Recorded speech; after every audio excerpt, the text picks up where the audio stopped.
Bang Arif kan Yesus. Kan begitu toh? Halo? Ya, Nabi Isa itu kan Yesus. Terus apa yang disalahkan kalau Kristen itu menuhankan Yesus? Bang Al, tolong jelaskan. Ya, itu sangat salah. Anda baca kata Yesus ya, Matius 7 ayat 21 nomor 22 21 223. Yesus berkata tentang siapa yang harus disembah. Yesus di situ menjelaskan. Bang, sudah datang nih Bang, panglima kita Bang. Astagfirullahaladzim, subhanallah, masya Allah. Ada gurunda saya. Assalamualaikum warahmatullahi wabarakatuh. Waalaikumsalam warahmatullahi wabarakatuh. Anjir, ini guru saya ini. Bagaimana saya mau ngomong berada langsung di tengah-tengah langsung kalian tak kunci semuanya. di mulut. Semangat pagi Cece. Lanjut Ini dulu, Nda. kok kebetulan belum ada yang Ya. naik sama Bang Arif. Saya diundang, saya naik sambil makan apa Papa bilang sambil nyelam minum air. Wah, Cece. Bang Arif, Ya. saya sebentar ke sekolah dulu. Oke. Nggak lama ya. Sehat-sehat Oke. kok. Bang Al, saya Bang Bal. izin sejenak aja. Saya urus dulu, sekolahnya anak dekat kok dari sini. Cuma Enggak, dari istri yang mana ini? dari istri ibunya. Dari ibunya. Oke, siap. Sukses selalu. Amin. Sebentar aja kok, sekolahnya dekat dari sini, dari rumah, cuma 5 menit nyampe. Ya, sebentar lanjut teman-teman. Ya silakan Cici. Oke. Nah, terus begitu. Apakah salah Kristen percaya Yesus itu Tuhan? Loh kan tadi ayatnya sudah berkali-kali Tolong dibaca dijawab, dulu Bang. Bang. Itu tadi Bang Baal sudah menjawab dengan beberapa data kan, bahwa Yesus itu utusan. Kan seperti itu. Silakan Bang Baal, diulangi Bang. Ulangi Bal. Baik, Cece kan cinta kepada Yesus, betul ya? Ya. Oke, Cece pasti mengikuti Yesus, betul ya? Sebagai orang Kristen pasti mengikuti Yesus ya? Betul ya Cece ya? Ya. Oke, kalau kita mengikuti Yesus, apakah kita kayak ngekor gitu? Tidak kan, tidak hanya sebatas itu. Jadi mengikuti dia begini. Ketika Yesus ke kanan, kita ke kanan. Ketika Yesus ke kiri, kita ke kiri. Kita ke Yesus ke depan, kita ke depan. Yesus mundur, kita mundur. Ketika Yesus mengucapkan sesuatu, kita dengar, kita ikuti. Ya kan? Kita dengar, kita ikuti. Itulah namanya pengikut. Nah, kalau kita menyimpang dari hal-hal yang tidak dikatakan Yesus, itu artinya anti Kristus, anti Yesus. Karena Yesus dia mengatakan, kanan, kau ke kiri, ke depan, kalian ke belakang. Nah, itu artinya bertolak belakang dengan pengajaran Yesus. Ada satu bagus yang ketika Yesus memberi laporan nih, kalau dikatakan laporan terakhir lah kepada Bapaknya, begini. Matius 7 nomor 18 kalau nggak salah, seperti gini. Bapak, segala firman yang telah Bapak sampaikan kepadaku, segala, dia bilang, tidak ada yang tersisa, segala firman yang telah engkau sampaikan kepadaku, telah ku sampaikan kepada mereka, murid-muridku.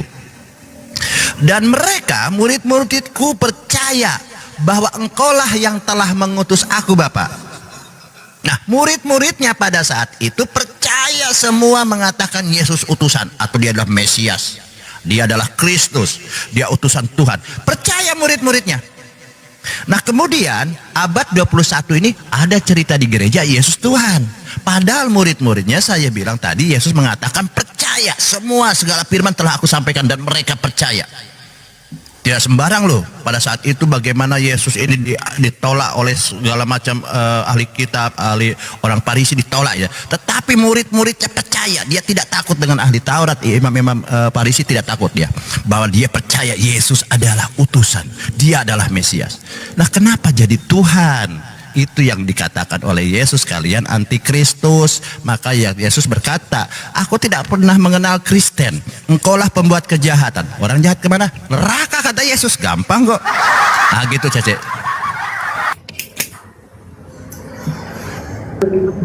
Ya, nyantai aja, Ci. Nyantai aja, Ci. Penonton di bawah yang sudah mulai berdatangan ya, 309.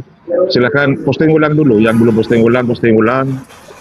Tap-tap layar, kemudian di share dan di absen lo foreign, teman-teman. Assalamualaikum, Bang Ardi. Waalaikumsalam, lanjut. Assalamualaikum semuanya. Di, Ya, lanjut, Cici. Silakan. Kalau mau menanggapi, silakan. Posting ulang, teman-teman. Posting ulang, yuk. Ya, lanjut, Cici. Saya sudah lupa yang dijelaskan Bang Al. Bagaimana Bang Arif ngomong? Ya utusan lah, tertulis utusan, kan gitu intinya.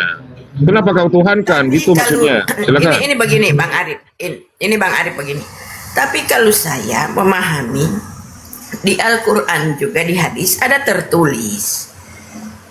Toh, ini kan seperti ini ya. Mohon maaf, bukan saya mau menyinggung mau apa, saya hanya memahami. Nah, kan kita bisa pertimbangkan. Nah, ini kan kata Nabi Muhammad, kami beriman kepada Allah dan pada yang diturunkan kepada kami dan yang diturunkan kepada Ibrahim, Ismail, Ishak, Yakub beserta anak cucunya, dan apa yang diberikan kepada Musa, Isa serta para nabi dari Tuhan mereka. Kami tidak membeda-bedakan seorang pun di antara mereka dan hanya kepadanya kami berserah diri. Betul, Sehingga itu ada apa dengan ayat itu? Betul. La ya, nufarriqu betul kan? baina Jadi ahadin min sehingga saya rusuli. memahami. Iya, memang Saya- umat Islam itu tidak membeda-bedakan. Baik nabi yang sebelum Nabi Muhammad ataupun ketika Nabi Muhammad menjabat sebagai khatamun nabi, khatamun nabi, sebagai penutup para nabi dan rasul. Gimana kita membeda-bedakan umat Islam? Iya, memang sih Ya, tidak ada mengimani bedanya. tentang kitab-kitab yang diturunkan sebelum Nabi Muhammad, mengimani. Karena memang di kitab-kitab itu ada pada salah satu rukun iman. Begitu, salah satunya mengimani kitab-kitab yaitu Al-Quran yang pernah diturunkan oleh Allah Subhanahu Wa Taala kepada para nabi dan rasulnya. Itu, Bunda Cici, silakan lanjut. Terus di dalam perkataan yang ada di hadis kan, sehingga saya percaya Yesus itu Tuhan. Dalam arti di hadis itu ya seperti itu. Tetapi kenapa di dalam Alkitab Bang Al mengatakan itu salah? Memang sih mungkin ada kesalahan-kesalahan. Maksudnya bukan kesalahan apa dari penulisan entah apa, itu saya tidak tahu juga. Tapi kalau dari kita memahami secara logika, ya memang itu Yesus itu adalah Tuhan.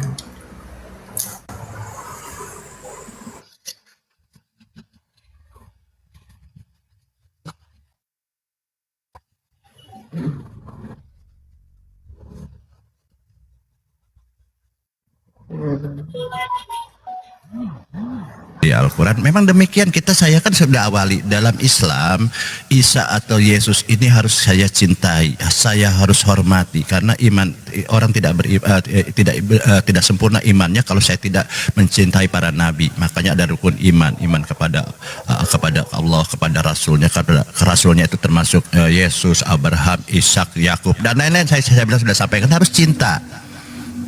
Apakah saya cinta ini salah? Tidak, saya tidak salah tadi. Yang salah ini Kristen. Saya bilang. Di sana Yesus mengatakan ini, di akhir sebelum dia terangkat ke langit, dia berkata terakhir nih, segala firman, ya Bapa, segala firman yang telah engkau sampaikan kepadaku telah aku terima. Dia bilang, Yesus yang ngomong, telah aku sampaikan kepada murid-muridku dan murid-muridku percaya. Nah, Kristen kan bukan muridnya. Cece bukan muridnya, makanya dia tidak sesuai. Dia bilang, murid-muridku percaya ya Bapak, bahwa engkaulah yang telah mengutus aku. Bukanlah engkaulah yang mengatakan aku Tuhan. Tidak begitu. Engkaulah yang telah mengutus aku. Murid-muridnya percaya. Yang salah ini bukan perkataan Yesus. Yesus sudah betul, saya bilang tadi. Murid-muridnya sudah betul juga bahwa dia adalah Mesias, utusan Tuhan. Yang salah nih Karesteng. Di situ Yesus melapor kepada bapaknya, Bapak nih, saya udah percaya nih sama murid-muridku, akulah utusan Bapak. Nah Kristen muncul di abad 21 sekarang. Aku percaya Yesus Tuhan. Nah, inilah yang dikatakan oleh Yesus, kalian nih antikristus, kalian Yesus tidak mengenal Kristen, Kristen dibakar oleh api neraka. Nah ini yang kata Yesus demikian. Bang Ardi, silakan Bang Ardi masuk. Bang Ardi, itu aja. Bang, Nggak enak terus kalau ada senior lanjut. Kalau murid Yesus yang namanya Thomas itu bilang Yesus adalah Tuhan di Gospel Yohanes, berarti kita ngelihat itu gimana? Apakah itu kesalahan? Karena di teks aslinya kan juga si Thomas bilang Kurios dan Theos kan, dia mengakui Yesus adalah Tuhan. Berarti ketika membaca itu gimana dong? Bang Yosua, berarti Thomas itu denomnya awareness ya, bahwa Yesus adalah Bapa itu sendiri. Nggak tahu, saya mau bertanya. Jadi ketika kita membaca Thomas mengatakan My Lord and My God, Aku masuk ya. Teks Yunaninya kan bilang Silakan Bang Ardi. Kurios dan Theos. Ho Kyriosmu, Berarti salah si Thomas atau gimana? Ho Kyriosmu kai ho Theosmu. Ya, ada Dalam kaidah Theos bahasa kan, Yunani, Tuhan kan? Berarti dalam si kaidah bahasa, Thomas sudah mengakui Yesus itu Tuhan. Abang dengar suara saya? Bang belajar ya, kalau mau belajar ini gurunda saya Bang Ardi Badiansyah. Silakan Bang Ardi. Abang dengar suara saya, Bang? Ingat. Oke. Dalam Yohanes 20 nomor 28, kaihu Kyriosmu kaihu Theosmu. Di situ menggunakan dua kata nominatif. Yang pertama Kyrios, yang kedua Theos. Oke. Bukan menggunakan kata vokatif. Padahal di situ yang disebutkan adalah Thomas sedang ngobrol sama Yesus, betul nggak? Oke. Terus? Kalau orang Yunani atau dalam kaidah bahasa Yunani sedang ngobrol dengan orang yang ada di depannya, maka tidak bisa menggunakan kata nominatif, harus menggunakan kata vokatif. Tahu ya vokatif itu apa ya? Tahu ya? Oke. Vokatif itu adalah kata sapaan tuh. Di situ kalau memang yang dimaksud oleh Thomas, ya Tuhanku dan Allahku, hu Kyriosmu kai hu Theosmu adalah Yesus. Kenapa di situ menggunakan nominatif? Nah itu dia, jadi Theos Nah, di situ itu. maksudnya si Thomas ini apa? Apakah Nah, gini, itu bentuk jadi begini. pengakuan Yesus itu adalah Tuhan atau Maksudnya apa begini. dia salah ini lagi Maksudnya begini, Bang. halusinasi? Ketika Thomas bertemu dengan Yesus, oke, itu Yesus mengatakan itu kepada Yesus, sedang tidak mengatakan itu kepada Yesus. Apa buktinya? Buktinya Thomas menggunakan kata nominatif di situ, bukan akusatif ya teman-teman ya, bukan akusatif. Di situ Thomas sedang menggunakan kelas kata nominatif. Kalau memang Thomas mengatakan itu kepada Yesus, harusnya menggunakan begini, hu kiriemu keihu teyemu, harusnya begitu. Oke. Berarti Kurios dan Theos itu ditujukan Thomas ke siapa? Ditujukan kepada Tuhannya Thomas. Jadi di situ Thomas sedang kaget. Di situ Berarti kaget sehingga dia menyebutkan hu Kyriosmu kai hu Theosmu. Gini Bang, kata-kata dalam bahasa Yunani, kalau Anda sebut itu sebagai Kyrios, maka orangnya harus nggak ada di depan situ. Nggak boleh. Nggak boleh harus di depan situ. Tapi kalau ada di depan situ, misal begini Bang, kalau dalam bahasa Indonesia itu kan saya sebutnya Bang Belajar, ini kan aku sebutnya Tuan Belajar gitu kan, betul nggak? Bahasa Indonesia sama, abang ada di sini ataupun nggak ada di sini, tetap aku sebutnya tadi loh si Tuan Belajar itu apa namanya masuk ke roomnya Ustadz Arif. Nah itu saya sama kan Tuan kan, betul nggak? Tapi bedanya dalam bahasa Yunani begini, kalau abang ada di sini, saya panggil abang Kirie, halo Bang Kirie Belajar, gimana kabarnya? Ah itu langsung tuh, ucapan secara langsung tuh, paham? Oke. Nah, tapi kalau abang nggak ada di sini, saya cerita sama Bang Baal, tadi Kyrios Belajar tadi bagus ya orangnya ya. Ah, baru saya sebutkan nominatif Kyrios gitu. Paham sampai sini? Oke. Jadi itu yang dimaksud Thomas itu bukanlah Yesus, melainkan dia kaget sedangkan menyebut nama Tuhannya. Ya Tuhanku dan Allahku, begitu.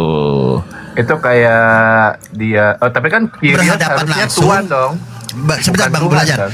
Sebentar, saya izin. Supaya saya juga ingin belajar. Kalau sedang berhadapan langsung dengan orang yang diajak bicara itu krie. Apa krie ya? Kiri, Tapi karena kalau dia orang itu yang kaget. tidak di tempat itu kurios gitu ya. Bukan kurios, Kyrios. Kirios, sorry. Saya memang kurang paham. Jadi krios ya. Oh itu. Belajar beda ya. Jadi ketika itu Thomas mengatakan krios ya, bukan kirie ya. Coba Berarti dicek dulu bukan- Bang tidak. Baal. Coba dicek dulu di Yohanes 20 nomor 28. Cek original teksnya. Itu Kyrios atau Kyrie? Coba. Saya kasih Oke, contoh baik, ya baik, nanti. baik. Saya kasih contoh nanti setelah ini. Besarkan Bang Baal. Ustaz Tarif. Besarkan Bang Baal. Biar Saya open lagi chat. nggak di ini sebentar langsung aja Pak ini nanti kita buka sama lanjut aja Ustaz Tarif Bang Ardi supaya Aku kita lagi tidak makan terputus. nggak bisa buka mute. Tapi anu aja Bang belajar gimana? Bisa buka?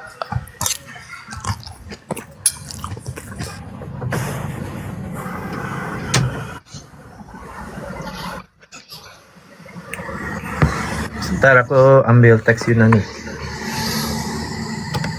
Nah ini aja, mantap.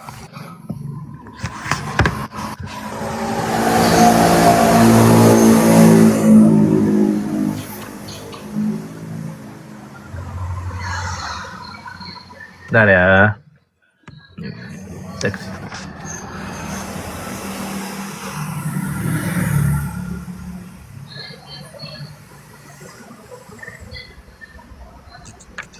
Sama nggak jaringan ke Bang Arif? Bang Geri bagus. Bang Ardi, coba paparkan data itu Bang. Abang pernah kasih apa tuh yang vokatif apa tuh akusatif itu gimana? Bang belajar yang buka Bang Geri. Nanti karena aku lagi di luar gitu kan. Tapi aku hafal ayatnya Oh, iya, di mana. Enggak, kemarin kan Bang Ardi juga udah ngomong sama saya kan tuh yang tentang vokatif, nominatif ya Bang. Datanya juga udah ada Abang paparkan gitu kan. Mungkin Bang belajar nih bisa lihat itu datanya yang dari Abang itu. 24.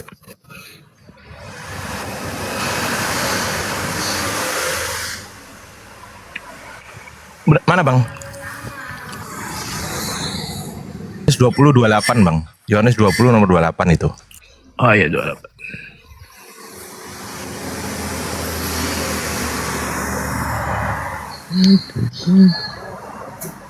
Kurios. Nah, Kyriosmu, Teosmu, nah, betul nggak? Itu menggunakan kata apa? Kyrios dan juga Theos itu nominatif. Sufiks yang menyebutkan sufiks os itu pasti nominatif. Sedangkan sufiks yang menyebutkan e itu pasti vokatif. Begitu abangku. Kenapa dia harus menyebut dua itu? Berarti kayak bahasa Inggris. Kalau dalam bahasa Inggris itu kayak oh my god gitu ya.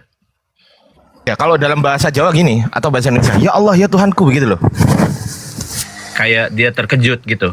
Memang kita buktikan sekarang ya, kita buktikan narasi vokatif. Kita berarti ingat ya, vokatif menggunakan sufiks e, kalau nominatif menggunakan sufiks os ya. Oke ya, diingat-ingat ya. Coba bukakan saya Kisah Para Rasul 9 nomor 5. Kisah Para Apostol 9 nomor 5, silakan. Bukakan di situ. Itu yang pada saat Paulus bertemu, betul nggak? Hanya nggak di situ. Kalau ada terjemahannya biar teman-teman di bawah baca.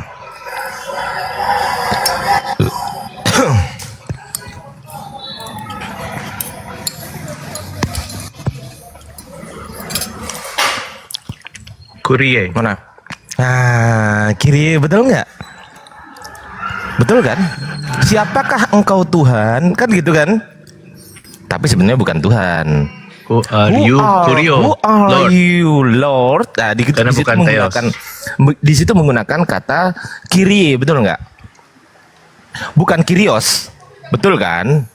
Kenapa menggunakan kata kiri? Karena dia sedang aktif mengajak ngobrol seseorang, betul? Hmm. Betul? Oke. Nah, kalau kalau tidak aktif mengajak ngobrol seseorang itu menggunakan nominatif dia. Jadi nggak aktif di situ, dia nggak ngajak ngobrol siapa-siapa. Misal aku ngomong sama Tuan Baal, kalau orangnya di sini saya sebut Kyrie Baal, orangnya nggak ada di sini saya sebut Kyrios Baal gitu loh. Itu ya bang. Apakah kurios yang disebut oleh Thomas itu mengacu ke dua pribadi yang berbeda atau ke satu pribadi? Karena kan dia bilang Gimana, Bang? kurios dan theos.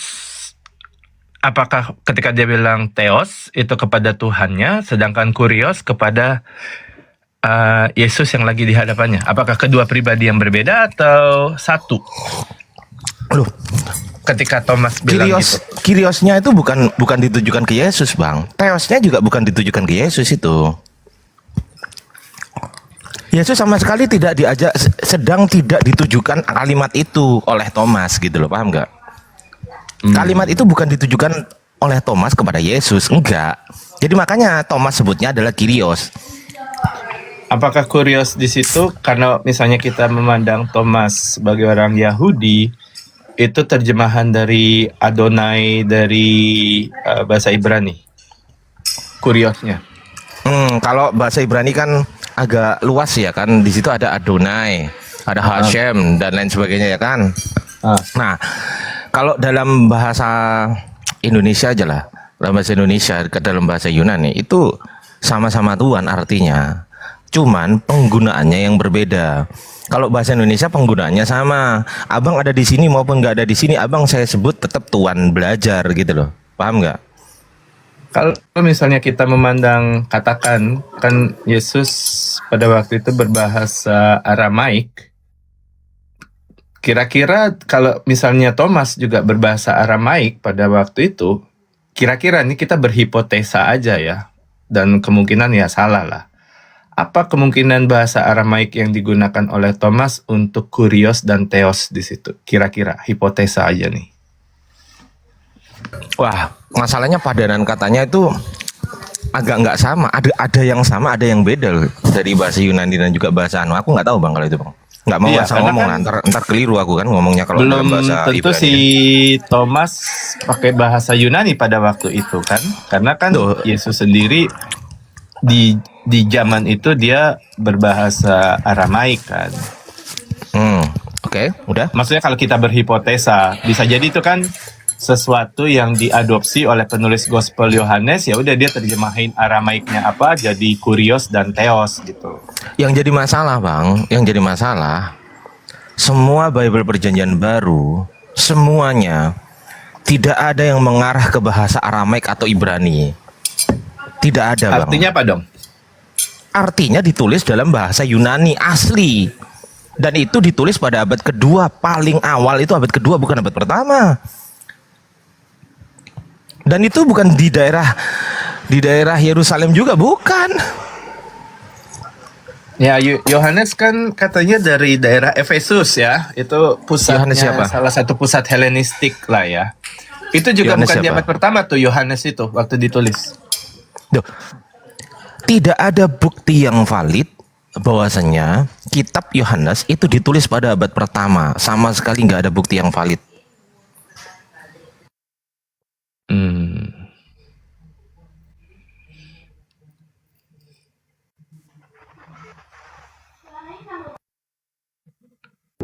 Silakan lanjut.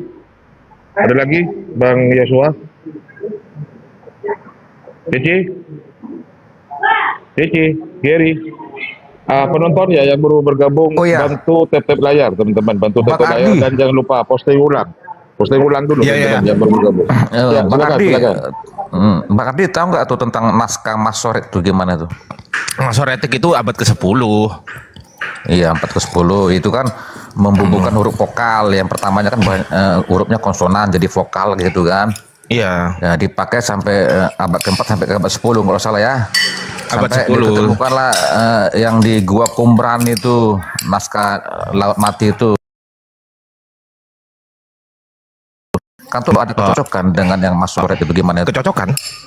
Ada kecocokan antara naskah yang ditemukan di era dekat Laut Mati di Gua Qumran itu ditemukan tahun 1947 ya kalau nggak salah. Itu Iya. ada kesamaan dengan naskah Masoret gimana?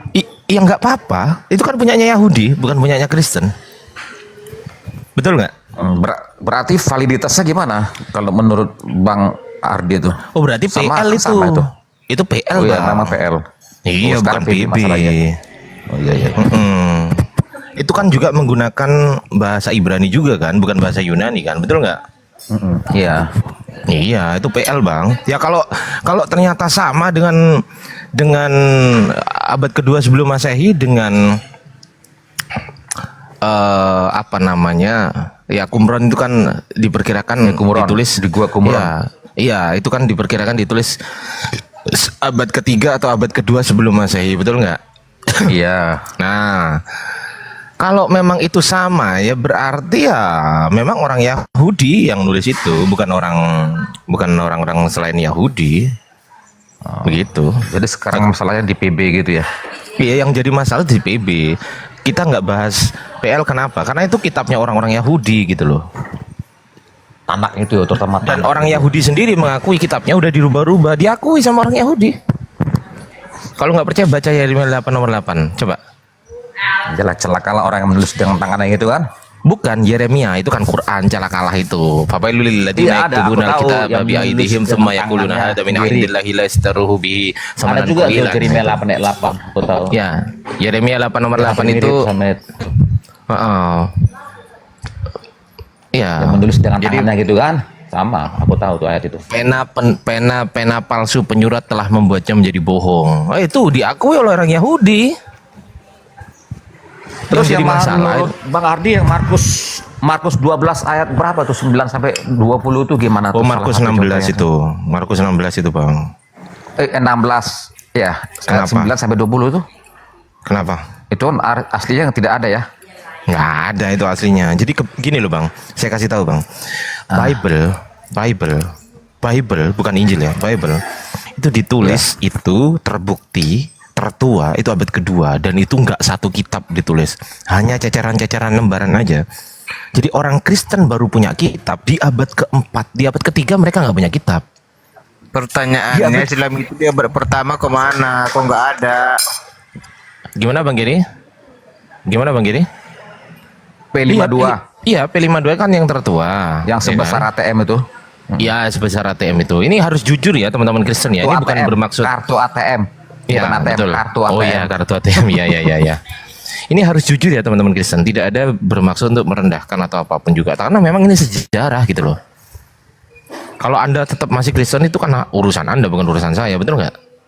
Oke, gini Bang Ardi, bagaimana dengan Konsili Trente yang tahun 1546 kan tuh jauh banget tuh ya itu. Wah, jauh banget itu.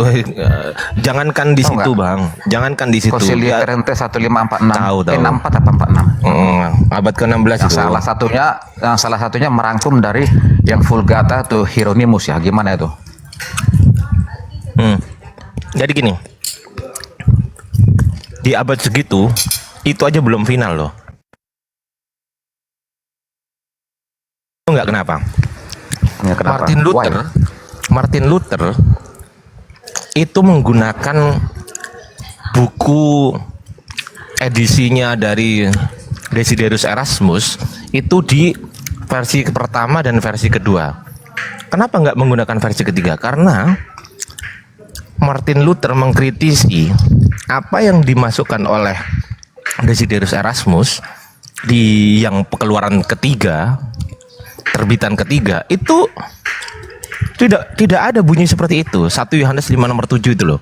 Dan 1 Yohanes 5 nomor 8. Sebab ada 3 yang memberi kesaksian di sorga. Itu ditolak sama Martin Luther. Ini ditolak sama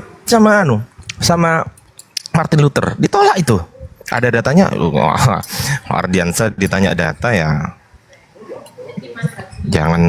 Janganlah gitu. Ditolak itu sama Martin Luther, Bang. Tapi gini loh Bang Ardi, yang abang bilang tadi Markus 16 ayat 9 sampai 20, oke lah di Codex Sinaiticus sama Vatikanus tidak ada. Tapi kan di Bezaya ada Bang. Pertanyaannya itu dapat dari mana? Ya aku juga nggak tahu ini menurut penelitian Bang Ardi itu kok bisa ada di Bezae Vatikanus Sinaiticus yang tertua Vatikanus tidak ada itu. Saya kasih analogi simpel aja bang. Analogi simpel gini. Yesus kan abad pertama, betul nggak? Kalau itu dicatat lengkap di abad pertama, saya ulangi lagi. Kalau itu dicatat lengkap di abad pertama, harusnya di abad kedua minimal ada banyak, betul nggak? Minimal dong, bener dong. Ini logika ini. Andai pun ada yang rusak,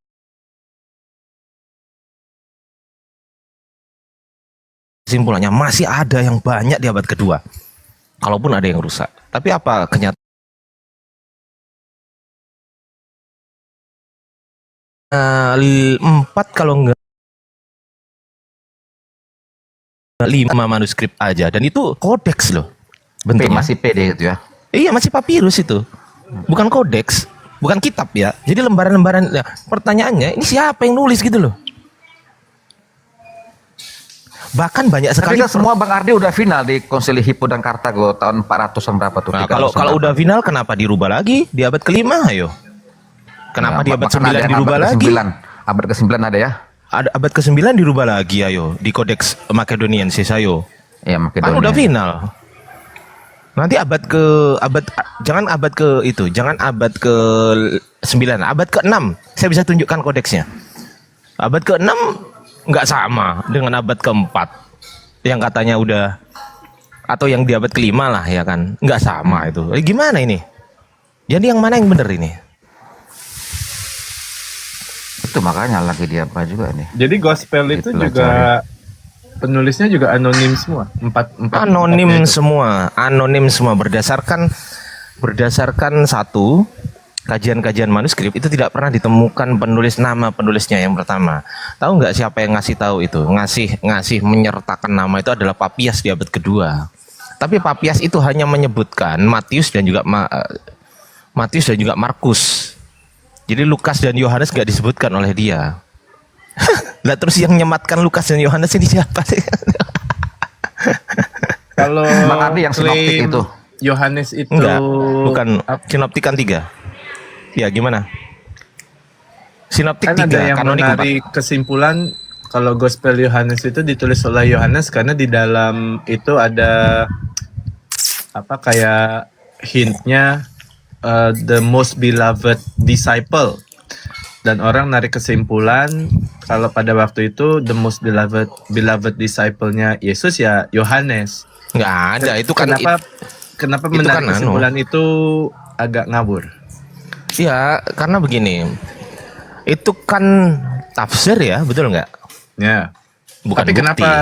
kenapa tafsir itu ngawur? Kenapa disputable? Ya harus gitulah, biar punya nama lah. Kalau nggak begitu nggak punya nama itu penulis Yohanes itu. Apa kitab Yohanes itu nggak punya, dinamakan apa coba? Ya harus gitulah. Ya, memang kalau Yohanes berbeda dengan yang ketiga itu ya. Terutama ciri khas yang ketiga itu ada silsilah riwayat Yesus lahir gini gitu kan. Yohanes nggak seperti itu memang. Markus nggak ada Ciri khasnya silsilah berbeda. kan Markus? Iya, nggak Yohanes. Ya, cuman Matius sama Lukas kan yang punya Iya. silsilah. Iya, yang apa ibarat kata tuh bukan sinoptik lah Yohanes ya. Bang Ardi Ya. gimana tuh? Helenistik. Gini loh. Jadi kalau teman-teman Kristen ini bertanya soal kejelasan kitab, saya katakan di awal, memang informasi dari kekristenan sendiri yang mengatakan Yohanes adalah penulisnya asli Yohanes itu memang tidak ada bukti yang jelas. Nggak bisa dipaksakan di situ karena ini bukan wilayah teologi. Tapi Bang Zuma udah masuk belum ya? Kurunda, aku gak enak ngomong dari tadi ya. Kita serahkan Bang Zuma aja lah. belum Bang Ardi. Oh, Belum, iya. masih ngurus anaknya Lanjut aja, Bang Ardi. Pindah sekolah anaknya ya. Iya. Lanjut dulu Bang Ardi. Siap, nanti kalau Gurunda udah masuk aku izin mute ya. Itu, jadi lanjut ya. Jadi tidak ada bukti yang otentik sampai detik ini yang mengatakan bahwasanya penulis Yohanes benar-benar Yohanes. Gak ada. Tidak ada. Bahkan di dalam teks aslinya di abad kedua yang saya pegang, sekarang pegang saya abad kedua itu. Tidak pernah ada tertulis penulisnya adalah Yohanes. Gak ada. Oke, gini Bang Ardi. Kalau saya bukti autentik bahwa penulis Yohanes itu bukan Yohanes. Duh, buktinya begini bang, buktinya begini. Ketika suatu klaim itu dikatakan teman-teman Kristen yang mengklaim bahwasanya oh penulis Yohanes adalah Yohanes, itu klaim siapa? Klaim Kristen, betul nggak? Iya. Betul dong. Oke. Sama halnya saya menuduh Bang Geri maling, itu klaim saya, betul nggak? Betul? Nah, kalau saya mengklaim Bang Geri maling, kalau saya tidak bisa membuktikan Bang Geri maling atau bukan? Bukan. Bukan.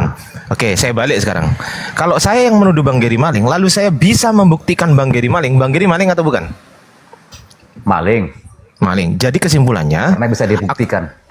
kesimpulannya actori incumbit probatio, siapa yang mendalilkan maka dia yang wajib membuktikan, betul nggak? Yang betul nggak?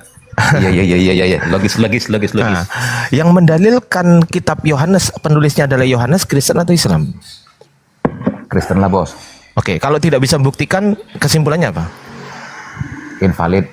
Ya bukan Yohanes penulisnya, kan gitu. Iya. Jadi Kenapa pembuktian yang dari dalam teksnya sendiri itu tidak bisa jadi bukti? Karena kan landasan mereka itu penulisnya adalah Yohanes karena ada hintnya itu the most beloved disciple itu. Kenapa itu tidak bisa digunakan sebagai landasan kalau yang nulis itu adalah Yohanes? the most beloved disciple itu tidak pernah dirujukkan kepada Yohanes, ada nggak? Coba saya tanya. Ada Ya, nggak? karena kan waktu berdoa ke Taman Getsemani itu ada dibawa 3 murid kan? Terus deduksinya Petrus, Yakobus, sama Yohanes. Tapi dibilang nggak mungkin Yakobus karena di Kisah Para Rasul dibilang Yakobus sudah mati dan nggak mungkin Petrus. Jadi deduksi terakhirnya adalah Yohanes gitu. Berarti Nah, kan itu kesimpulannya kenapa tafsir. model deduksi seperti itu tidak legit? Iya, karena itu tafsir yang pertama, tafsir tidak pernah ada buktinya. Karena begini bang, kalau mau dikatakan itu adalah Yohanes, pertanyaan saya simpel, itu yang nulis gitu siapa? Yohanes. Yang nulis ini loh, the most beloved disciple. Itu yang nulis begitu siapa? Yohanes. Oke, pertanyaan saya, tahu dari mana dia?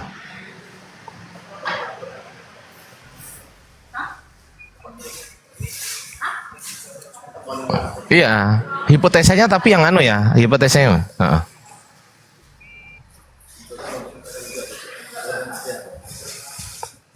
Kan namanya, tapi dia kayak meninggalkan kayak jejak-jejak dengan yaitu the most beloved disciple Baik, itu. kita uji sekarang. Kita uji. Baca Yohanes 21.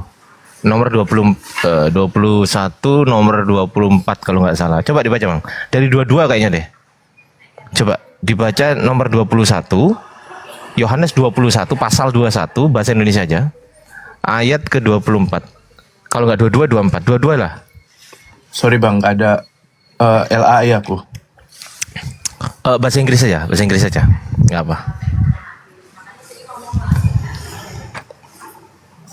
Ayat berapa Bang Ardi baru bacakan? Ya, Ayat 22. yang Kalau punya nggak 22, LA itu. 24. Kalau nggak 22, Ayat? 24. Ayat Yohanes 22. 21, pasal 21, ayat Iya. 22, kalau nggak gitu 24. Bentar ya, ayat 22 ya. Jawab Yesus, jikalau aku menghendaki supaya ia tinggal hidup sampai bukan. aku datang. Itu ayat berapa? 21. Loh, pasal 21, Bang. Yohanes pasal Pasal 21, ayat 22. 21. Ya, ini dia Ayat. yang aku baca Bang. Ayat 22. Ayat 22 ya kan tadi. Jawab Yesus, jikalau aku menghendaki supaya ia tinggal hidup sampai aku datang. Itu kan? Terus? Itu bukan urusanmu, tetapi engkau ikutlah aku. Gitu ya. Terus? 23. Maka tersebarlah kabar di antara saudara-saudara itu bahwa murid itu tidak akan mati. Tetapi Yesus tidak mengatakan kepada Petrus bahwa murid itu tidak akan metong, melainkan jikalau aku menghendaki supaya ia tinggal hidup sampai aku datang, itu bukan urusanmu. Itu. Loh, Sita, itu Yohanes 21 ayat terakhir nggak sih? Ayat 24 Bang, ayat 24. Oh, 24. Astagfirullahaladzim. Aduh. Iya kan 24 kan. Dialah murid yang memberi kesaksian tentang semuanya ini dan yang telah menuliskannya, dan kita tahu bahwa kesaksiannya itu benar. Oke. Tuh. Pertanyaan saya, dia itu bentuk pertama atau bentuk ketiga? Nah, penulis itu orang pertama atau orang ketiga? Penulis orang pertama dong. Iya dong, iya dong. Tapi pernyataan dia itu untuk yang ketiga. Contohnya Ya, pernyataan dia lah itu merujuk kepada orang ketiga. Ya, pertanyaan saya, siapa yang nulis kalau dialah ini adalah Yohanes, ayo? Oh gitu, logis ya. Iya kan? Kalau saya nulis begini nih, dialah murid yang telah memberi aku uang. Nah, itu saya atau orang lain itu? Yang dia itu? Harusnya orang lain ya. Nah, orang lain kan? Sementara penulis itu orang pertama gitu kan? Oh iyalah, penulis orang pertama lah. Betul nggak?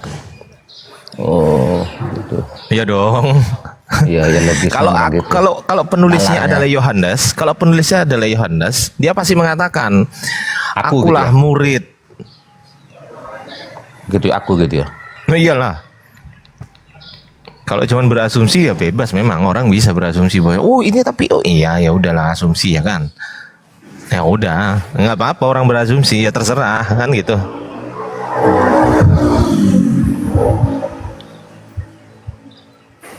Betul nggak kira-kira? Iya, dialah murid ya. Betul dong. Oke, Bang Ardi pernah nggak dengar tentang traktat Judaisme itu, Bang? Wah, kalau itu tanya aja sama orang Judaisme ini di atas ini. Silakan Bang Kiri. Tentang traktat Judaisme itu gimana tuh? Siapa yang apa nih? Bang apa nih? Bang Judaisme gimana coba? Aku Kan jin mereka dulu ya. mengasesi bahwa orang Kristen mengadopsi kitab Tanak dan mereka setuju para rabi-rabi itu. Silakan nih, Bang apa namanya nih? Bang Joshua, belajar Joshua. Judaism, Bang Joshua. Joshua. Silakan Bang Jos. Itu sebenarnya kalau dilihat dari internal, karena dalam internalnya kan juga orang Yahudi mengatakan Kristen itu kan avodah zara atau foreign worship. Bahkan ya rabi-rabi yang terutama banyak tumbuh dulu di daerah-daerah Islam, daerah Ottoman kayak Rambam, Saadia Gaon, bahkan membolehkan orang Yahudi untuk berdoa di masjid kalau nggak ketemu sinagog, tapi malah nggak boleh masuk ke gereja. Jadi ketika baca itu ya kita harus take it with a grain of salt. Ya mereka, karena yang menulis itu kan juga salah satunya kan Rambam kan. Ya kalau saya ngebaca itu karena Rambam juga pernah nulis masuk gereja aja avodah zara. Jadi ketika dia menulis itu ya saya ngelihatnya ya dia lagi sopan aja gitu, diplomatis.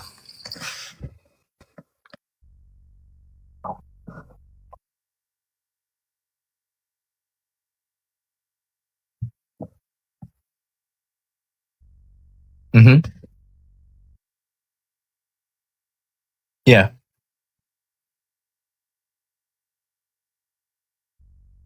Oh. Traktat Judaism itu. Bang Geri, Bang. Ardi, Jadi gimana? kalau soal disetujui dan tidak disetujui ya kan, yang pertama, kalau memang itu disetujui, kenapa orang-orang Yahudi nggak ada yang pakai Septuaginta? Ayo.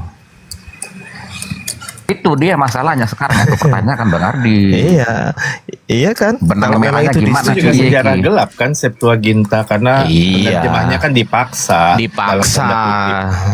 Nah, Sejarah gelap lah. iya, pertanyaan simpelnya kan gini, teman-teman Kristen kan pakai Septuaginta, betul nggak? Iya dong, masa enggak? Nah, coba ada nggak yang di sini teman Kristen yang pakai Masoretik? Wah, kelar itu kalau pakai Masoret. Ayo coba.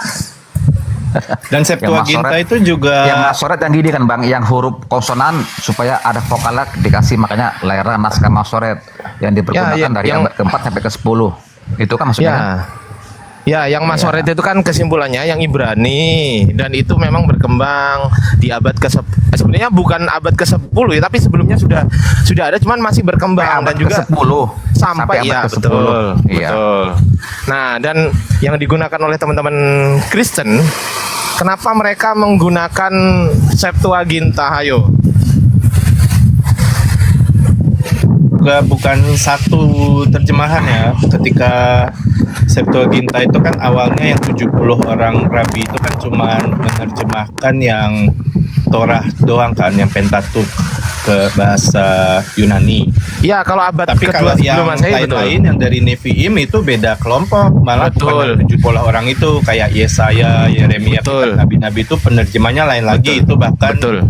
Bapak gereja yang menerjemahkan yang Betul. bagian Nevi'im itu ke bahasa Yunani. Betul itu. Nah, yang Itu sering benar sekali. digunakan oleh penulis Perjanjian Baru untuk meretrojeksi itu yang bagian Nevi'imnya, untuk masukin Yesus ke kitab nabi-nabi.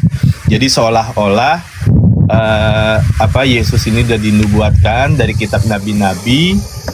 Tapi sebenarnya cara kerjanya kebalik. Si penulis Perjanjian Baru ini masukin Yesus ke ayat-ayat yang emang secara terjemahan aja banyak yang cacat kan. Ya, makanya mohon maaf Bang, mohon maaf sekali lagi. Dikatakan bahwasanya di dalam Al-Qur'an, Bismillahirrahmanirrahim, fawailul lil ladzina yaktubuna al-kitaba bi aydihim thumma yaquluna hadza min indillahi liyastaru bihi samanan qalila. Maka celakalah orang-orang yang menulis kitab dengan tangan mereka sendiri, kemudian mereka dan menjualnya dengan harga murah, dan mereka katakan ini dari Allah. Maka celakalah apa yang mereka perbuat. Apa maksudnya? Maksudnya adalah, bisa nggak dibantu saya bacakan Yeremia 8 nomor 8 Bang? Berapa? Yeremia 8 nomor 8. Bahasa Inggris. Yeremia 8 nomor 8. Ya, hampir mirip tuh isinya. Aku tahu tuh, bentar Bang ya. Ya, bahasa Inggris. Yeremia Bahasa Indonesia, 8 8 ya. Ya, Yeremia 8 nomor 8. Sebentar ya. Yeremia 8 nomor 8. Ya. Bagaimanakah kamu berani berkata kami bijaksana? Mana nih? Ya, Gitu betul itu. Betul. Dan kami mempunyai Taurat Tuhan ya. Tuhan ini huruf besar Yahweh ini ya. Ya, terus Sesungguhnya pena palsu penyurat sudah telah membuatnya menjadi bohong. Coba. Itu diakui nggak sama teman-teman Yahudi dan teman-teman Kristen kira-kira? Iya, hampir mirip yang tadi abang katakan di ayat Quran tadi sebenarnya ya. Iya, pertanyaannya disetujui nggak sama teman-teman? Ya nanti lari ke dogmatik ya, nanti jadi apa? kalau ke dogmatis ya nyerah lah saya. Ya aku juga nyerah lah. Aku juga akan mengosongkan dogma dalam diskusi aku. Iyalah. Kalau soal urusan agama ya silakan, Soalnya nggak boleh bakal bebas ketemu itu. nanti gontok-gontokan gitu. Ya, maksudnya kalau soal diskusi harus jujur dulu nomor satu. Teras yang ada gitu, nggak usah lari kemana-mana gitu. Dibilang tuannya berapa ya? 3. Iyalah, harus jujur. Iyalah. Tapi Yohanes 5 ayat 7. Tentang ini, tentang Taurat tadi ya, Yeremia 8. Ya, lanjut Bang Bal. Aku Nggak, izin mute dulu ya. Udah di kantor soalnya. Lanjut. Oh ya, nggak apa-apa lah di kantor, lanjut. Nggak, saya sedikit aja. Ini sebenarnya kalau kita menyikapi tentang Marsion ini kan, kalau Marsion ini terlalu ekstrim, dia hantam kromois semua pokoknya kan, sehingga Taurat itu dikatakan dari iblis. Sebenarnya kalau kita memahami ini sebenarnya tidak harus seperti itu. Kalau membaca Al-Quran ini sebenarnya tadi mereka telah menulisnya, artinya tidak semua juga di sana itu ada semua tidak benar, karena ada kebenaran juga di sana itu, tapi ada yang disisip-sisipkan seperti yang disampaikan oleh Itu Bang Baal on off aja, mereka on off. Iya, maksud saya itu kan kalau Marsion yang selama ini saya kan tidak pernah komentar kalau Marsion lagi naik. Cuman mereka terlalu ekstrim sehingga memukul rata gitu, bahwa semua Taurat ini adalah dari iblis, produk iblis, dan Musa ini adalah menerima itu dari iblis dan lain. Nah, ini sebenarnya kita harus bijak di sini. Pena palsu ini maksudnya kan mereka menyisipkan, menambah, mengurangi. Makanya datang Yesus lah untuk menggenapi itu tadi itu. Yang tadi ditambah-tambah, dikurangi dan lain-lain. Datanglah Yesus untuk mengembalikan atau menyempurnakan ke ajaran yang sebenarnya Taurat. Itulah maksudnya. Tapi Sekarang gini aja Bang Baal. Kalau mereka mengatakan bahwa bahwa Yahweh yang disembah Musa itu iblis, kenapa Musa juga hadir di peristiwa transfigurasi? Itu aja logikanya. Jika memang Yahweh yang disembah Musa itu iblis, kenapa Musa ada di peristiwa transfigurasi? Itu. Ini ada Kak Mary itu, Kak Rosi.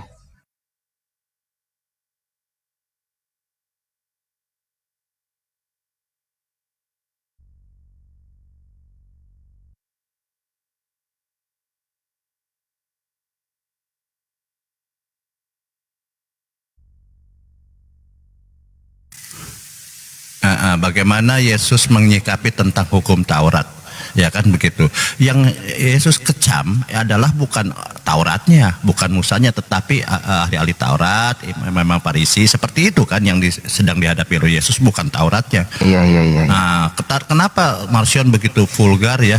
Saya juga tidak tahu ya mereka bagaimana begitu menghujat Musa, menghujat ke Taurat. Padahal Yesus selalu berkata demikian.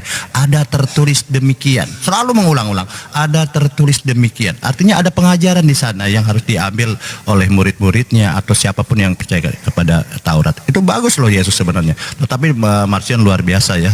Nah, itulah dari saya. Lanjut Bang. Kenapa? Oregon itu, Neo Marcion tuh.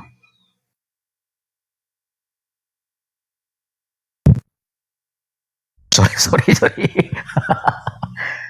Sebenarnya di abad kedua di Dulu anak ya, Emma aku itu. mau rapat ini. Aku tuh izin turun dulu ya. Oh ya Bang Ardi, waduh, padahal Arif, pengen- Sama aku terima izin kasih juga panjang ya. nih Terima sama kasih Bang Ardi. semuanya atas Yo, diskusinya. Assalamualaikum warahmatullahi wabarakatuh. Iya. Aku juga izin.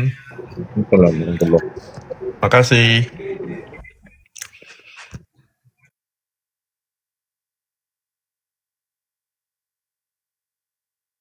Mau kemana, Jerry? Sini aja, Jerry. Sebentar paling 10 menit. Ya, ada tamu sebentar ya. Bentar ya. Aku dibawa dulu, Bang.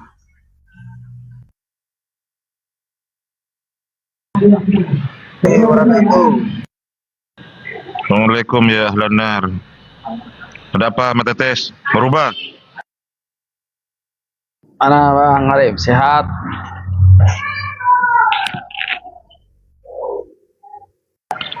Sehat. Alhamdulillah. Ini Pada turun Ustaz Arif. Mental semua dah. Enggak, sambil nunggu Bang Zuma. Bang Zuma bentar lagi akan hadir teman-teman ya, juga memberi narasi. Oh iya. Bang Paul. Beliau masih di sekolah. Tapi sebentar aja, dekat dengan rumah beliau. Bang Paul Tarian. Bang Paul, dibuka mionya Bang Paul. Jangan tenggelam Bang Paul, nanti jatuh. Teman-teman penonton di bawah bantu posting ulang teman-teman. Di share tap layar. Bang Paul. Baru keluar sebentar tadi ada WA. Iya, apa Bang Paul percaya bahwa Yesus itu adalah Bapa itu sendiri? Enggak, Bang. Kenapa? Sebelumnya makasih sudah di-invite ya, Bang. Ya, silakan. Iya, memang saya undang Bang Paul. Silakan. Iya. Bapak dan Yesus pribadi yang berbeda, Bang. Bapak dan Yesus pribadi yang berbeda. Menurut Marubah gimana? Marubah, Yesus itu siapa Marubah? oh itu Bapa, Yesus dan Roh Kudus, Bang. Aduh, ini parah ini. Sebentar dulu. Apa benar Bang Paul yang dinarasikan oleh Marubah ini? Pastor ecek-ecek ini. Silakan. Enggak. Karena tanpa pun saya akan tetap pendapat bahwa Tuhan yang Maha Kuasa itu ya satu keberadaan dengan satu kesadaran. Jadi satu diri, tidak ada lebih dari satu gitu loh. Jadi kalau saya tuh ditanya tentang Tritunggal seperti itu, karena tidak mungkin dalam satu, jangankan Tuhan, malaikat, manusia pun tidak mungkin dalam satu diri itu ada lebih dari satu kesadaran. Nah demikian juga kalau JO atau Oneness, nggak mungkin Tuhan yang Maha Kuasa itu yang tidak bisa, manusia tidak mungkin bisa melihat, ya, suara pun tidak bisa didengar, itu turun sendiri untuk apalagi menjadikan dirinya manusia, itu sesuatu yang tidak mungkin dan faktanya memang tidak melakukan itu. Itu Bang Arif. Ya, berarti Anda menempatkan posisi Yesus itu sebagai utusan atau setara dengan Tuhan, Bang Paul? Nanti biar kami Yohanes 3 ayat 17 mengatakan Tuhan mengutus anaknya gitu. Jadi udah jelas di situ. Di Yesaya dikatakan bahwa Tuhan itu bukan duta, bukan utusan. Jadi kalau Yesus itu adalah utusannya, ya tidak mungkin Yesus itu yang mengutus gitu kan. Karena yang mengutus sudah menegaskan bahwa dirinya bukan utusan, bukan duta, begitu.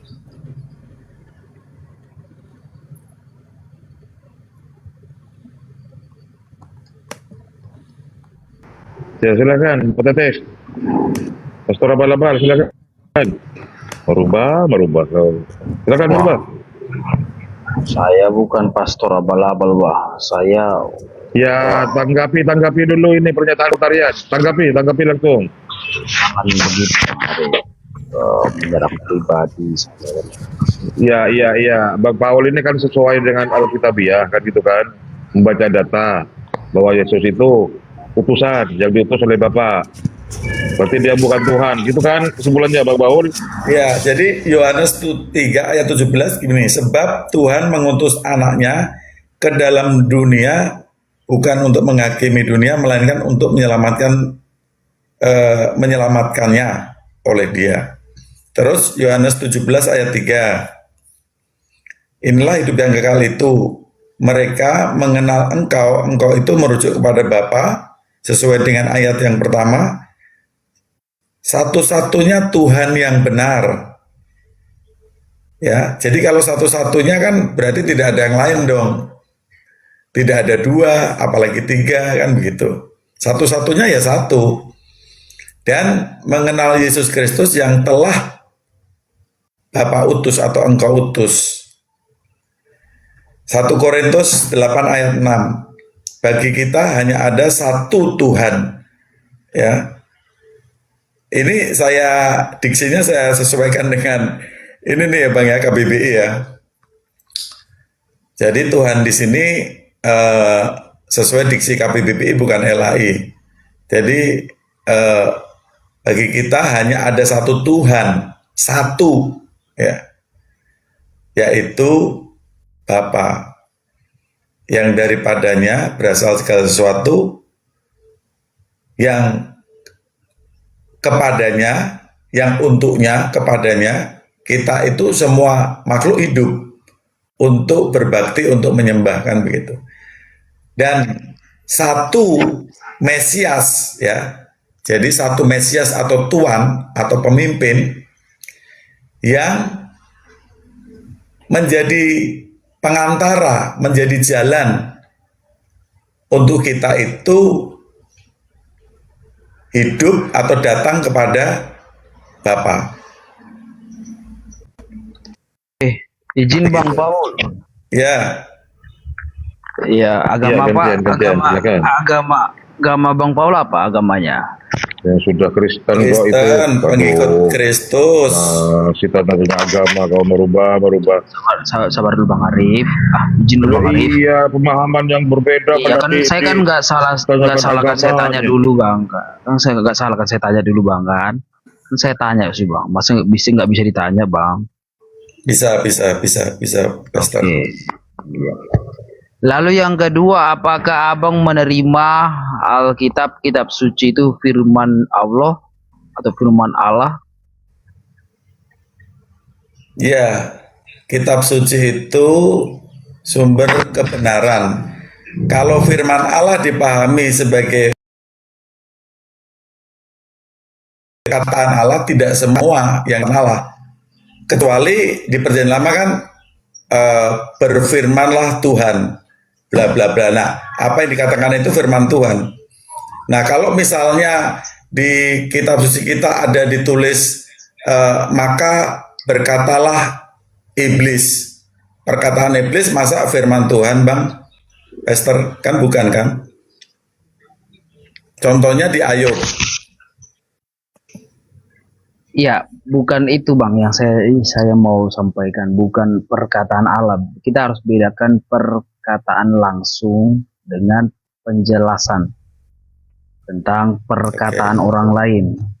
Firman Allah itu kan adalah sesuatu yang diilhamkan Allah melalui Roh Kudus kepada hamba yang dipilihnya untuk menuliskan. Ya, kalau dalam makna itu saya bahwa apa yang ditulis di dalam Bible itu adalah pewahyuan atau diinspirasikan oleh Tuhan, begitu. Oke, baik. Melalui Makasih, Bang. kisah Roh Kudus atau malaikat ya. Ya, baik. Kemudian apakah Bang Paul menerima tulisan-tulisan rasul-rasul seperti Rasul Matius, Markus, Lukas, Yohanes, kemudian Rasul Paulus, Yakobus, Titus? Saya terima. Saya terima ya. Oke, baik. Baik, terima kasih. Sekalipun begini, Pastor, sekalipun bagi saya, sekalipun Matius, Markus, Lukas, Yahya, kisah para rasul sampai Wahyu itu tidak ada, saya tetap memiliki suatu pemahaman seperti apa yang Yesus ajarkan. Karena apa? Pada waktu Yesus mengajar, maka Matius, Markus, Lukas, Yahya, kisah rasul sampai Wahyu itu belum ada itu, Bang. Bahkan sampai pada waktu jemaat mula-mula belum ada tuh perjanjian baru. Tapi mereka toh sudah bisa menjadi pengikut Kristus. Jadi artinya tanpa itu semua, saya tetap menjadi pengikut Kristus. Karena memang ada suatu fakta historikal bahwa memang ada peristiwa kelahiran yang diberi nama Yesua, dan perjalanan hidupnya sampai dia dihukum metong di kayu salib di zaman pemerintahan Kekaisaran Roma. Begitu, Bang. Oke. Apakah Bang Paul menerima Yesus itu sebagai juru selamat, Abang? Betul.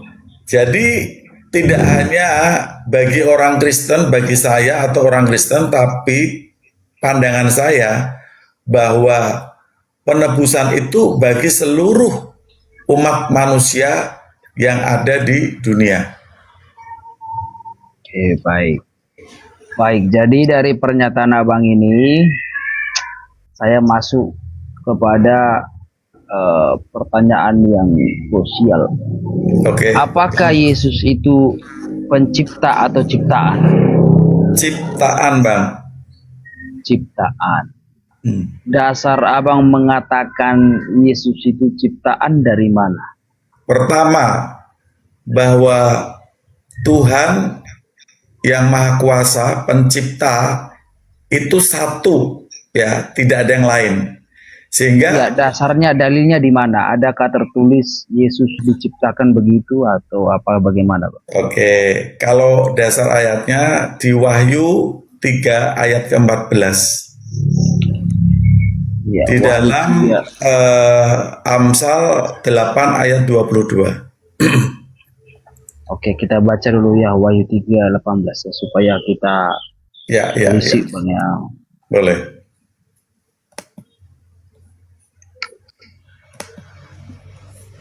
Oke, Wahyu 3 ayat 18 begini. 14.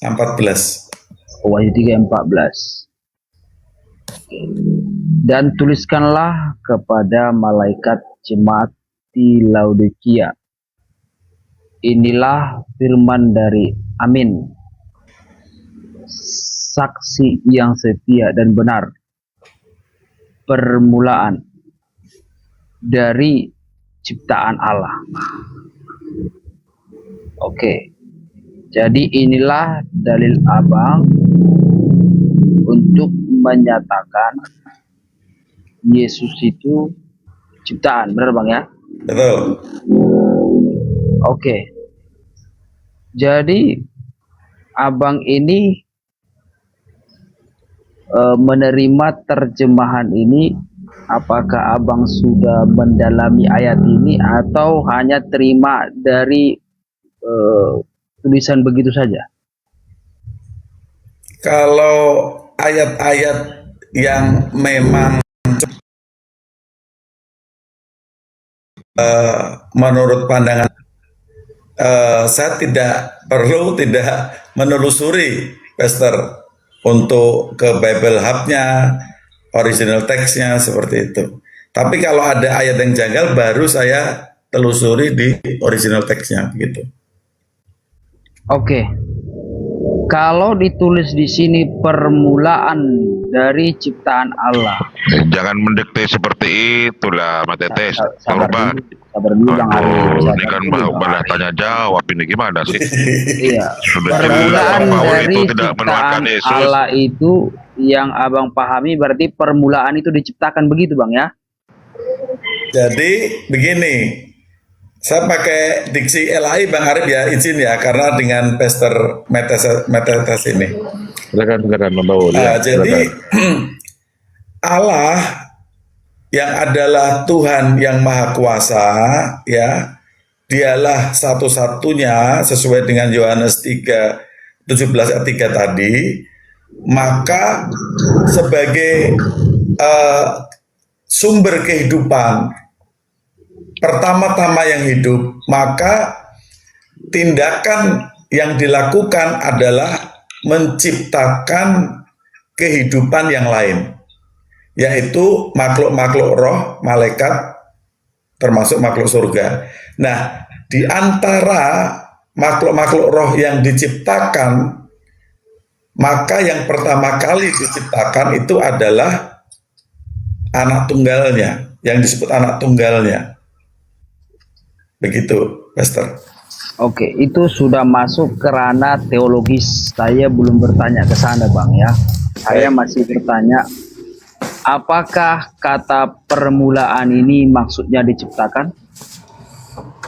Boleh Kak, saya dikasih contoh referensi yang boleh menjadi satu rujukan yang kuat bagi Abang. Oh, kalau kalimat permulaan dari ciptaan Allah itu berarti permulaan itu diciptakan begitu. Iya. Kan sudah jelas di situ permulaan ciptaan. Jadi iya, jangan diambil permulaannya saja kau. Kan Merubah. ada permulaan dan ada ciptaan. Ada dua kata yang disambung dengan kata dari dan diberi keterangan Allah. Jadi ini berbicara suatu pekerjaan mencipta, ya, yang penciptaan itu adalah pekerjaannya yang pertama. Allah di situ merujuk dia yang melakukan. Begitu. Iya, jadi yang saya tanya Abang belum jawab. Kata permulaan itu berarti diciptakan, begitu maksudnya kalimat artinya ya. Kalau cuma kata permulaan ya tidak mengandung kata. Iyalah, kalau di situ ada kalimat selanjutnya ciptaan di situ. Parah kau merubah. Nah, Jos, Pak Joswen. Ini ada murid Mubal. Sabar dulu, Pak. Lanjut. Kenapa? Shalom, selamat siang. Shalom. Ya, selamat siang, Shalom. Iya, Yosua, gantian. Nah, ini juga ya, di dalam Amsal pasal yang 8 ayat yang ke-22 dikatakan Tuhan, ya, huruf besar semua, artinya Yehova telah menciptakan aku sebagai permulaan pekerjaannya, sebagai perbuatannya yang pertama-tama dahulu kala. Jadi Itu hikmat, Pak.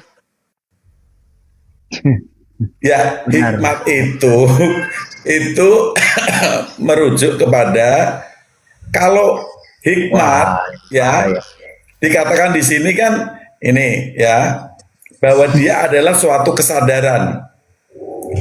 Sudah pada zaman purbakala aku dibentuk pada mula pertama sebelum bumi ada. Sebelum air samudera raya ada, aku telah lahir. Loh, lahir loh ini. Sebelum ada sumber-sumber yang syarat dengan air. Sebelum gunung-gunung tertanam dan lebih dahulu daripada bukit-bukit aku telah lahir. Sebelum ia membuat bumi dengan padang-padangnya atau debu dataran yang pertama.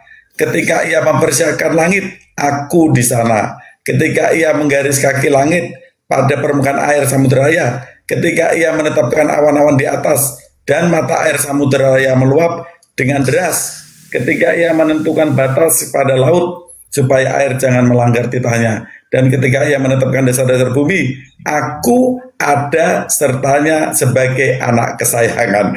Jadi ini menegaskan bahwa ini berbicara pada suatu keberadaan yang berkesadaran atau pribadi. Tapi bukan Yesus itu, Pak. Ya. Tapi itu bukan merujuk kepada Yesus. Ya, kalau saya ini adalah ayat yang berkaitan atau merujuk ke makna yang sama di Wahyu 3 ayat 14 tadi. Berbeda, Yosua, Pak. kalau bukan Yesus, berarti ada yang lebih dahulu dari Yesus. Nah, ini aku izin anggapi dulu nih. Yesus Gimana? itu bukan sebentar. Yesus itu sebelum menjadi manusia, dia pribadi Allah yang adalah firman Allah. Kalau di dalam RT agama Islam itu disebut kalam Allah, kalimat.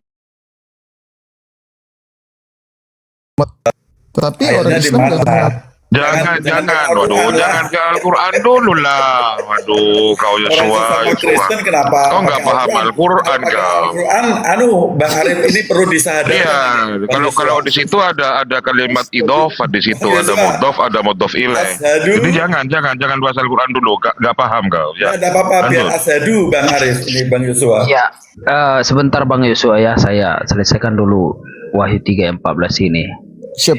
Jadi permulaan dari ciptaan Allah, Abang Paul pahami berarti permulaan itu diciptakan.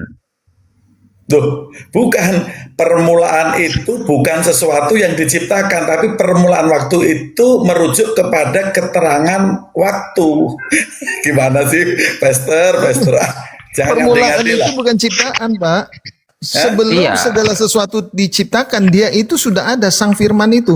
Maka itu dikatakan Yohanes 1 ayat 1, pada mulanya adalah firman, firman itu bersama-sama dengan Allah. Dan firman itu adalah Allah. Kok dihilangkan sih ciptaannya itu? Permulaan dari ciptaan kan gitu. Ya, Yosua. jadi sebelum Waduh. segala sesuatu diciptakan, dia itu sudah ada. Dialah sang firman Allah Ini itu. Bro Yosua membawa ke Yohanes 1 ayat 1 kan gitu dong. Jangan, Bang Yosua jangan lari dulu. Kita fokus di Wahyu 3:14. Kita dalami dulu ayat itu. Itu jangan lompat-lompat kayak kodok.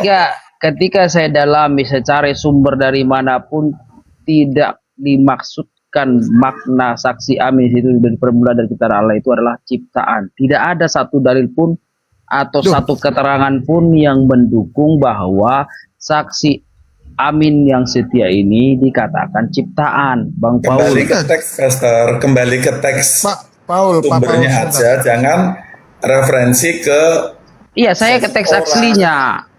Ke teks aslinya tidak ada Jadi mengarah. ada kata-kata ciptaan itu berubah.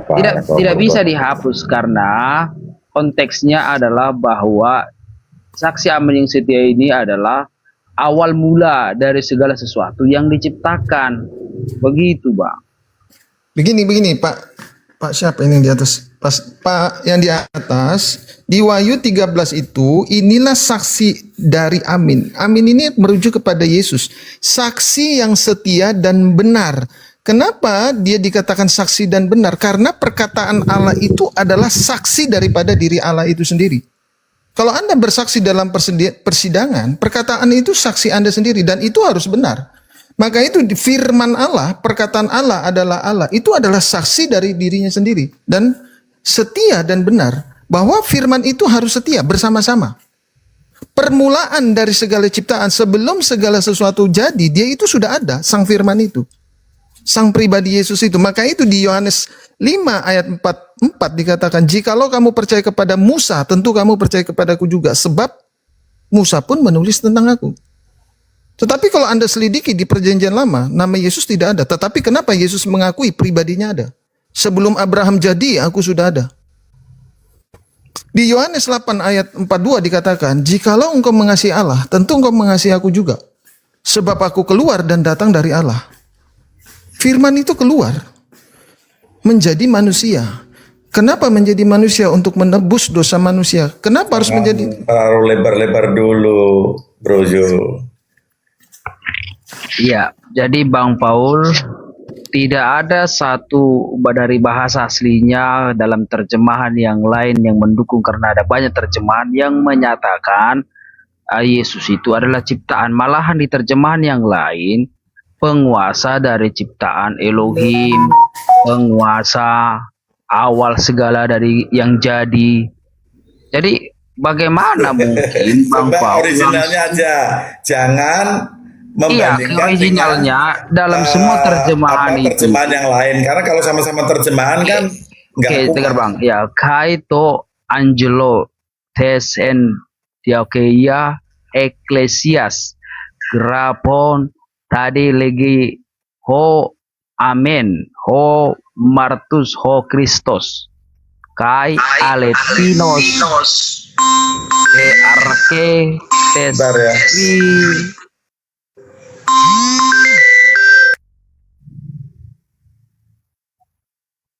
Teskit kitiseos teo. Jadi kata he arketes kitiseos, kata kitiseos itu lebih tepatnya ke penguasa atau awal segala dari yang dijadikan, bukan menjadi ciptaan. Lagian sama seperti tadi Bang Yosua tanya ke Bang Arif mengenai surah An-Nisa 71. Oh, ada itu, ada ininya. Kan Alkitab juga punya metode yang sama. Ada analisis semantiknya. Ada analisis leksikalnya. Izin Nggak Pak bisa. PS ini Kristen ya? Saya Kristen Bang Yosua. Oh ya, putri. Ya, udah. Iya, Oke Bang itu Yosua, dia, silakan nyamar lanjut. itu. Lanjutlah, saya ada tugas lagi ya, saya lanjut. Makasih Bang Arif ya. Nah, itu kan, Bang, itu terima kan, kasih itu Bang kan. PS. Apa lagi Gitu Bang kan. Arif? Kan saya Oke. udah turun Bang. Bang apa itu udah ada Bang Yosua ini. Bang Yosua ini handal ini. Jangan Bukan, apa remehkan. Oh, enggak, yang Aku dibawa, belajar. yang Bang Paul itu tadi mau naik lagi, cuman masih nerima telepon kan. Oke, Iya. jadi Bang Silakan Yosua dulu itu lah. aja pertahankan. Silakan Pak Jospen Dalilnya naik fokus Jospen. di situ. Siap Bang PS, siap Bang PS. Yo, saya izin turun. Makasih Bang Arif ya. Assalamualaikum. Shalom Bang Yosua. Shalom Bang PS. Jadi firman Allah, perkataan Allah, kalimat Allah itu tidak diciptakan. Kalimat Allah, perkataan Allah itu harus bersama-sama dengan Allah dan tidak diciptakan. Maka itu di Wahyu 19 ayat 13 dikatakan, jubah yang telah dicelup dalam darahnya